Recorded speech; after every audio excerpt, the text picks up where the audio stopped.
ಪರಪ್ಪನ ಅಗ್ರಹಾರ ಜೈಲಿನಲ್ಲಿ ಕೈದಿಗಳಿಗೆ ರಾಜ್ಯಾತಿಥ್ಯ ನೀಡಿರುವಂತಹ ವಿಚಾರ ದೊಡ್ಡ ಮಟ್ಟದಲ್ಲಿ ಖಂಡನೆಗೆ ವ್ಯಕ್ತವಾಗ್ತಾ ಇದೆ. ಸಿಎಂ ಕಾವೇರಿ ನಿವಾಸಕ್ಕೆ ಬಿಜೆಪಿ ನಾಯಕರು ಮುತ್ತಿಗೆ ಹಾಕುವಂತ ಪ್ರಯತ್ನವನ್ನ ಮಾಡಿದ್ದಾರೆ.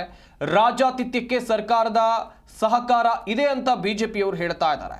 ಬಿವೈ ವಿಜಯೇಂದ್ರ ವಿಪಕ್ಷ ನಾಯಕರಾಗಿರುವಂತಹ ಆರ್ ಅಶೋಕ್ ಅವರ ನೇತೃತ್ವದಲ್ಲಿ ಧರಣಿಯನ್ನು ನಡೆಸಲಾಗ್ತಾ ಇದೆ. ಪರಪ್ಪನ ಅಗ್ರಹಾರ ಜೈಲಿನಲ್ಲಿ ಕೈದಿಗಳಿಗೆ ರಾಜ್ಯಾತಿಥ್ಯಕ್ಕೆ ದೊಡ್ಡ ಮಟ್ಟದಲ್ಲಿ ಖಂಡನೆ ವ್ಯಕ್ತವಾಗ್ತಾ ಇದೆ.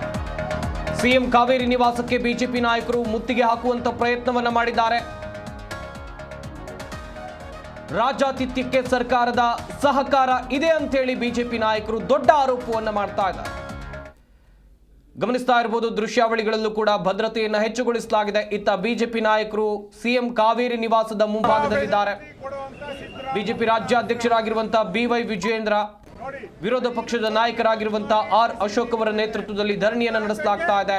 ಸಿದ್ದರಾಮಯ್ಯ ನಿವಾಸಕ್ಕೆ ಮುತ್ತಿಗೆಯನ್ನ ಹಾಕುವಂತ ಪ್ರಯತ್ನ. 4 ಕಿಲೋಮೀಟರ್ ಏರಿಯಾದಲ್ಲಿರೋ ಜನ ದಿನನಿತ್ಯ ಗೋಳು, ಮೊಬೈಲ್ ಸಿಕ್ಕಲ್ಲ, ಇದು ಟವರ್ ಸಿಕ್ಕಲ್ಲ ಅಂತ ಹೇಳ್ತಾರೆ. ಆದ್ರೆ ಜೈಲೊಳಗಡೆ ಟವರ್ ಸಿಗ್ತೈತೆ. ಅದು ಸಿದ್ದರಾಮಯ್ಯನವರ ಟವರ್, ಅದು ಸ್ಪೆಷಲ್ ಸಿದ್ದರಾಮಯ್ಯನವರ ಟವರ್ ಹಾಕಿದ್ದಾರೆ. ಜೈಲೊಳಗಿರೋ ಭಯೋತ್ಪಾದನೆ ಮಾತ್ರ ಪಾಕಿಸ್ತಾನಕ್ಕೆ, ಅಫ್ಘಾನಿಸ್ತಾನಕ್ಕೆ ಮೊಬೈಲ್ ಕಾಲ್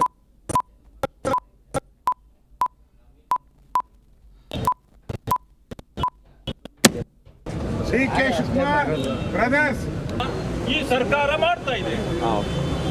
ಅವರಿಗೆ ಅದರ ಅವಶ್ಯಕತೆ ಇದೆ. ಯಾಕೆ ಅಂತಂದ್ರೆ ಈ ದೇಶ ಇದು ನಮ್ಮ ದೇಶ ಅನ್ನೋರ ಪರವಾಗಿ ಅವರಿಲ್ಲ. ಈ ದೇಶವನ್ನ ನಾವು ಚಿತ್ರ ಮಾಡ್ತೇವೆ ಅನ್ನೋರ ಪರವಾಗಿ. ರಾಜ್ಯ ಅತಿಥಿ ಫ್ರೀ, ನಿಮಗೆ ಡ್ಯಾನ್ಸ್ ಫ್ರೀ, ಎಣ್ಣೆ ಫ್ರೀ.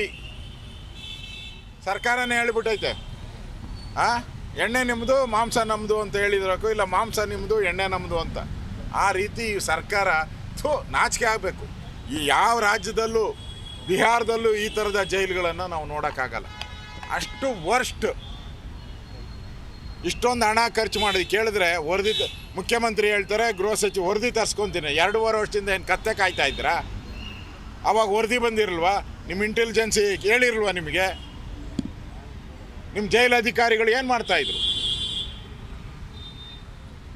ಮತ್ತು ಮಾಡಿಸೋದು ನೀವೇ, ಅಲ್ಲಿಂದ ಫೋಟೋ ತೆಗೆದು ಆಚೆ ಬರೋದು ನಿಮ್ಮದೇ ಸ್ಕೀಮು. ಒಳ್ಳೆ ಸ್ಕೀಮು.